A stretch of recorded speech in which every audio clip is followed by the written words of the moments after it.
બનાસકાંઠા જિલ્લામાં જાણે અસામાજિક તત્વોને કાયદાનો ડર ન હોય તે પ્રકારના દ્રશ્યો સામે આવ્યા છે. પાલનપુરના ચંડેસર મુકામે 2-3 દિવસ અગાઉ આ મિત્રો હોટલ ઉપર જમવા બેઠા હતા અને આખરે આ મિત્રોમાં માથાકૂટ થઈ અને આ માથાકૂટમાં એક મિત્ર તલવાર વડે હુમલો કર્યો અને હુમલાનો વિડીયો સોશિયલ મીડિયામાં વાયરલ થયો. જોકે 4 શખ્સો સામે ગઢ પોલીસ મથકે ફરિયાદ થતા આરોપીઓને અટકાયત કરી. આરોપીઓ સાથે ગઢ પોલીસે શું કર્યું? બનાસકાંઠા જિલ્લામાં નવા પોલીસ વડા તરીકે પ્રશાંત સુંબે આવ્યા છે. જોકે પ્રશાંત સુંબે દ્વારા કડકાઈ કરવામાં આવે છે, પરંતુ ક્યાંક ને ક્યાંક જાણે અસામાજિક તત્વો અને કાયદાનો ડર ના હોય તે પ્રકારના દ્રશ્યો સામે આવ્યા છે.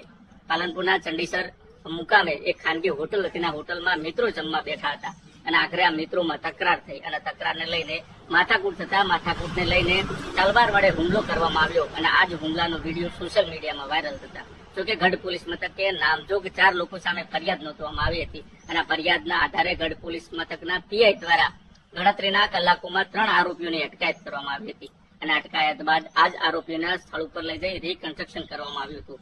આ ગુનાને કઈ રીતના અંજામ આપ્યો તે આરોપીઓને ઘટના સ્થળ લઈ જઈ પૂછવામાં આવ્યું હતું અને આખરે આ આરોપીઓને કાયદાનું ભાન કરાવ્યું હતું. જોકે ગઢ પોલીસ મથકના પીઆઈ દ્વારા જાહેરમાં આરોપીઓને ઉઠક બેઠક કરાવી કાયદાનું ભાન કરાવ્યું હતું. ત્યારે બીજી બાજુ હજુ સુધી પોલીસ પકડતી એક આરોપી દૂર છે. ત્યારે સવાલ એટલો છે કે એક બાજુ કાયદો અને વ્યવસ્થાને લઈને જિલ્લા પોલીસ વડા કડકાઈ કરી રહ્યા છે, ત્યારે બીજી બાજુ આ અસામાજિક તત્વોને જાણે કાયદાનો ડર ના હોય તે પ્રકારના દ્રશ્યો સામે આવ્યા છે.